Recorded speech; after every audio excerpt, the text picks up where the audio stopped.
അപ്പൊ പറഞ്ഞു വന്നത് എല്ലാ മുഖാമുഖത്തിലും ഉദാഹരണമായി കോഴിക്കോട് മാവൂരിൽ വെച്ച് ഒരു മുഖാമുഖം നടത്തി. അവിടെയും ഈ പറഞ്ഞ പോലെ അവിടെ ഉത്തരം പറയാൻ പേരോട് സക്കാഫി ഉണ്ടായിരുന്നത്. അവിടെയും ഇതേ പറഞ്ഞ പോലെ ഒരാളെ കൊടുന്നു, മുജാഹിദാണെന്ന് പറഞ്ഞു, പാന്റും കുപ്പായ കെട്ട് മുമ്പിൽ വന്നിരുന്ന് ഞാൻ മുജാഹിദാണെന്നൊക്കെ പറഞ്ഞ് വലിയ കാര്യത്തിൽ ചോദ്യം ചോദിച്ച് ഉസ്താദിനെ ആള് പൊട്ടീസാക്കാൻ നോക്കി, ഉസ്താദ് ഇങ്ങനെ തോൽപ്പിക്കാൻ നോക്കി, അങ്ങനെ നാടകം കളിച്ചു. പക്ഷെ അവിടെയും ആ സദസ്സിൽ ചില മുജാഹിദീങ്ങളുണ്ടായിരുന്നു. അപ്പൊ ഓർക്ക് സംശയം, ഇവന്റെ ചോദ്യം കേട്ടപ്പോ ഇരിക്കോലത്തല്ലോ ഇവ മുജാഹിദല്ലോ എന്ന് തോന്നിയപ്പോ പിന്നെ എന്ത് ചെയ്തു, അത് കുടുങ്ങുന്ന രംഗമുണ്ട്. ഏതായാലും ശരി, മാവൂരിലുള്ള മുഖാമുഖത്തിന്റെ ചെറിയൊരു ഭാഗം ഞാൻ ഇടാം. അത് എന്തിനാണെന്നോ നിങ്ങൾ ആ ചോദ്യകർത്താവിനെ ശ്രദ്ധിക്കുക. അതിന്റെ വിഷയമല്ല പ്രധാനം, ചോദ്യകർത്താവിനെ ശ്രദ്ധിക്കുക. ആ ചോദ്യകർത്താവിനെ ഒരുപാട് മുഖാമുഖങ്ങളിൽ ഇൻഷാ അല്ലാഹ് കാണിക്കാൻ പോവാണ്. അപ്പൊ മാവൂര് മുഖാമുഖത്തിൽ മുജാഹിദായി ചോദിക്കുന്ന ചോദ്യകർത്താവിനെ നിങ്ങൾ പ്രത്യേകം നോട്ട് ചെയ്യുക. എന്നാ അടുത്തത് കാണുമ്പോൾ പെട്ടെന്ന് മനസ്സിലാവും. ശ്രദ്ധിക്കുക നിങ്ങൾ.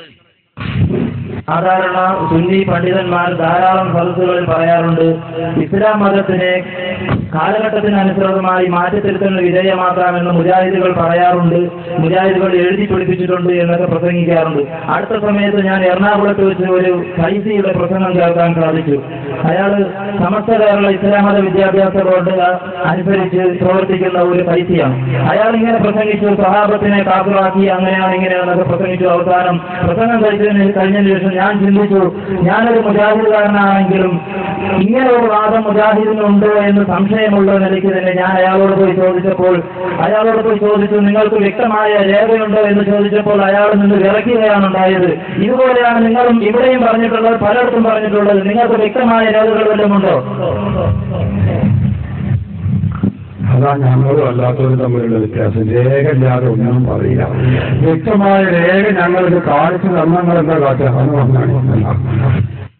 ചോദ്യകർത്താവ് ശ്രദ്ധിച്ചിട്ടുണ്ടാവും. ഇവിടെ വന്ന അതേ അലവി സക്കാഫിയാണ് അത് നിയന്ത്രിക്കുന്നത്. ഈ ചോദ്യകർത്താവ് ഇപ്പൊ കണ്ട ഇവിടെ അയാളെ മുജാഹിദുകാരനായിക്കൊണ്ടാ ചോദിക്കുന്നത്. കാരണം ഞാൻ അവിടെ വിറപ്പിച്ചു, ഇവിടെ വിറപ്പിച്ചു, അതുകൊണ്ട് ഞാൻ ഇവിടെയും ചോദിക്കാണ്. ഞാൻ എറണാകുളത്ത് പോയി ചോദിച്ചു, അങ്ങേപ്പുറത്ത് ചോദിച്ചു, അതുകൊണ്ട് നിങ്ങൾക്ക് രേഖ ഉണ്ടോ? ഈ ചോദ്യം കേൾക്കുമ്പോ ആ മാവൂരിലെ നാടന്മാരെന്താ വിചാരിക്കുക, സാധാരണക്കാരെന്താ വിചാരിക്കുക, ഇയാള് മുജാഹിദനെയാണ്, അല്ലെ ഇപ്പൊ ഓല ആളാണെങ്കിൽ അങ്ങനെയൊക്കെ പറയോ എന്നാണ് ചോദിക്കുക. പക്ഷേ കളവ് പറയാനുള്ള സർട്ടിഫിക്കറ്റ് ആണല്ലോ സഖാഫി എന്നുള്ളത്. യഥാർത്ഥത്തിൽ ഈ ചോദ്യത്തെ അവിടെ മാത്രമല്ല, ഇപ്പൊ വന്നത് കോഴിക്കോട് ജില്ലയിലെ മാവൂരിലാണെങ്കിൽ പിന്നെ നമ്മൾ അയാളെ മറ്റൊരു പേരിൽ കാണുന്നത് തിരുവനന്തപുരം ജില്ലയിലെ ആറ്റിങ്ങലിലാണ്. അപ്പൊ കേരളത്തിന്റെ എല്ലാ മുഖ്യ മൂലകളിലും ചോദിക്കാൻ വേണ്ടി കൊണ്ടുപോണത് ആകെ 5-6 ആളുകളാണ് എന്നർത്ഥം. അതിൽപ്പെട്ട ഒരാളാണ് നമ്മളിപ്പോ കണ്ടത്. കോഴിക്കോടും അയാൾ ചോദിച്ചു, അതേപോലെ തിരുവനന്തപുരം ജില്ലയിൽ ആറ്റിങ്ങൽ പോയിട്ടും അയാൾ ചോദിച്ചു. അപ്പൊ എന്തായാലും ഈ പ്രദേശത്തുള്ള മുജാഹിദുകൾ ആവൂലാന്ന് ഉറപ്പാണല്ലോ. കാരണം ഇവിടെ ചോദിക്കുന്ന ഓൻ പിന്നെ സംശയം തീരാഞ്ഞിട്ട് തിരുവനന്തപുരത്തേക്ക് ചോദിക്കാൻ പോയി എന്ന് പറഞ്ഞാൽ അതെന്തായാലും സാമാന്യ ബുദ്ധി അംഗീകരിക്കുന്നതല്ല. എന്നാൽ തിരുവനന്തപുരം ജില്ലയിലെ ആറ്റിങ്ങൽ നടന്ന മുഖാമുഖത്തിലും നമുക്ക് എന്ത് ചെയ്യാം, ഇതേ ചോദ്യകർത്താവിനെ കാണാൻ കഴിയും. അത് നിങ്ങൾ ശ്രദ്ധിക്കുക. ചോദ്യകർത്താവിനെ പ്രത്യേകം ശ്രദ്ധിക്കണം. അങ്ങനെയാണ് സ്വഹാബത്തും പറഞ്ഞു പഠിപ്പിച്ചിട്ടുള്ളത്. ആയിഷ ബീവി പഠിപ്പിച്ചിട്ടുള്ളതാണ്. ആയിഷ ബീവിയുടെ മടിയിൽ കിടന്ന ഉറങ്ങുന്ന സമയത്താണ് ഈ സംഭവം ഉണ്ടായിട്ടുള്ളത്. ആയിഷ ബീവി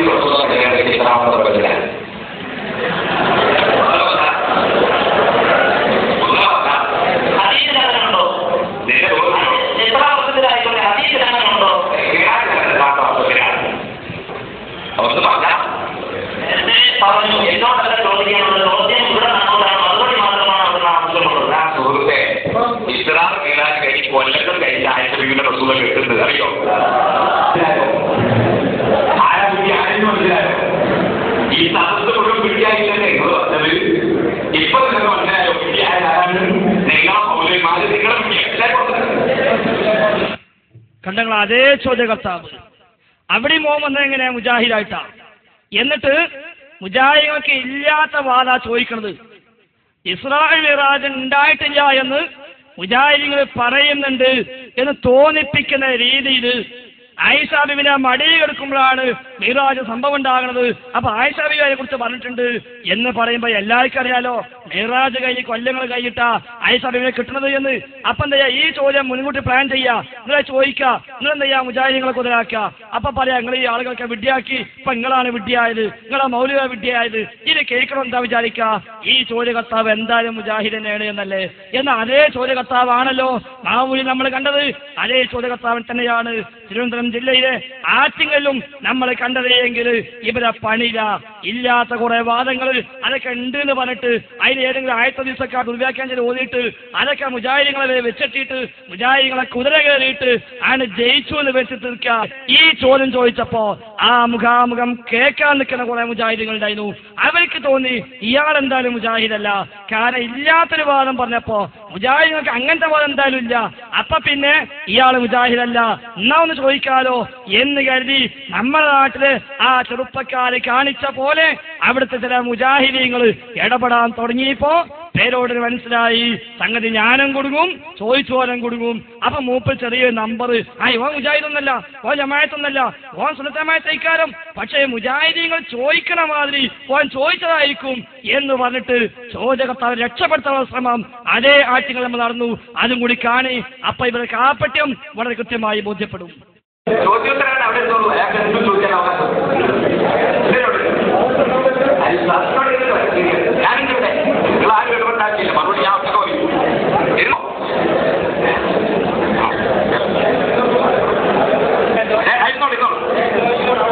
അതെ അദ്ദേഹം ചോദിക്കുന്നത് നിങ്ങൾ തെറ്റിദ്ധരിക്കുന്ന അയാൾ മുജാഹിദാണ്, അയാൾ ചോദിക്കുന്നത് മുജാഹിദിൽ പറയുന്ന വാദങ്ങൾ അദ്ദേഹം ഉദ്ധരിക്കുകയാണ്. അയാൾ മുജാഹിദാണ്, നമുക്ക് വിശ്വസിക്കാൻ പാടില്ല, നമുക്ക് അയാൾ മനസ്സിൽ അറിയാൻ പറ്റും. അപ്പോ ഇരുന്നോ. അപ്പൊ അദ്ദേഹം പറയുന്നത്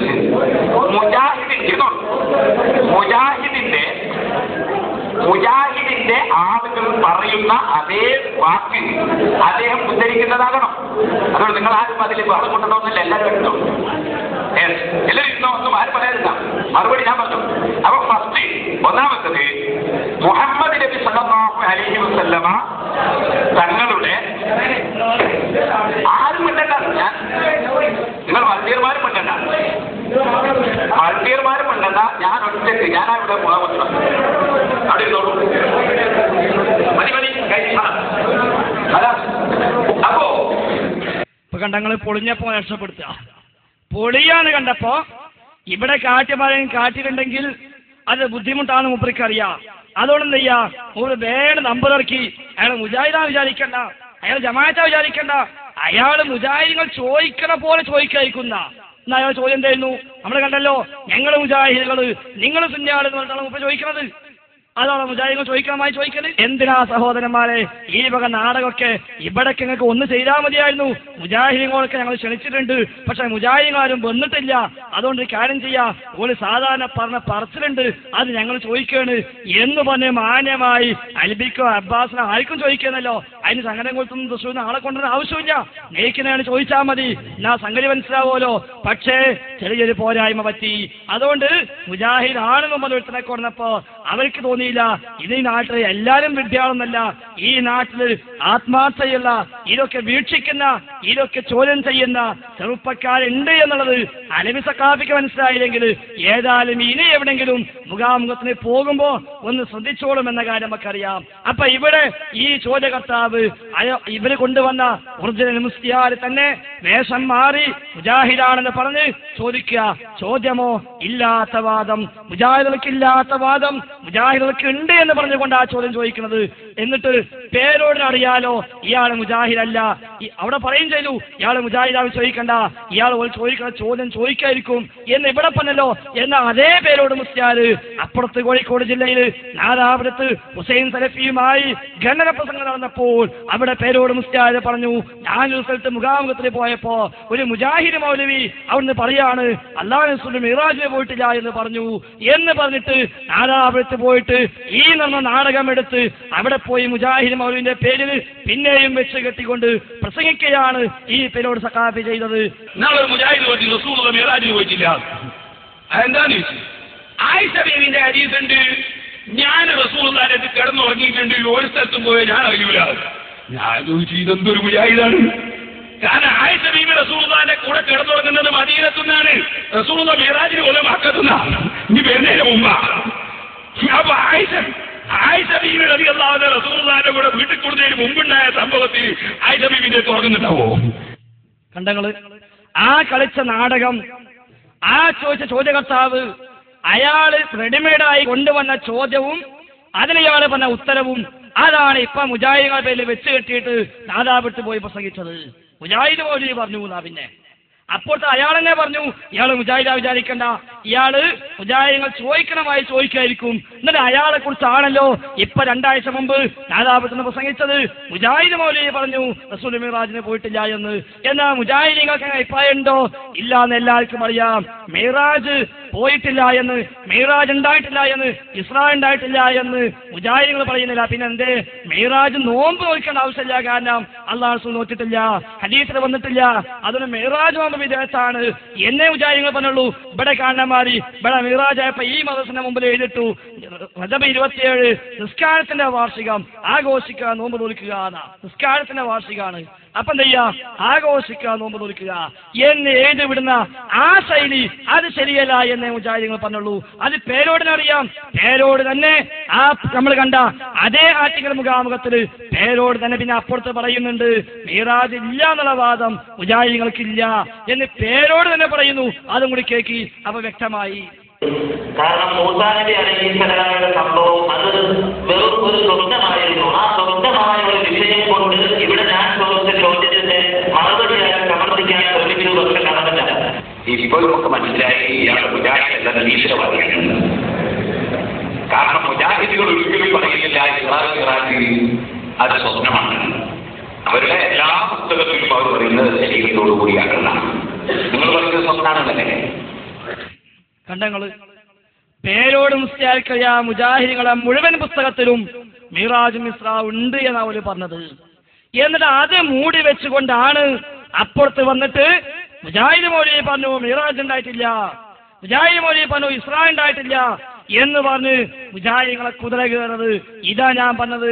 സഖാഫി എന്ന് പറഞ്ഞാല് കളവ് പറയാനുള്ള സർട്ടിഫിക്കറ്റ് ആണെന്ന് വെറുതെ പറഞ്ഞതല്ല.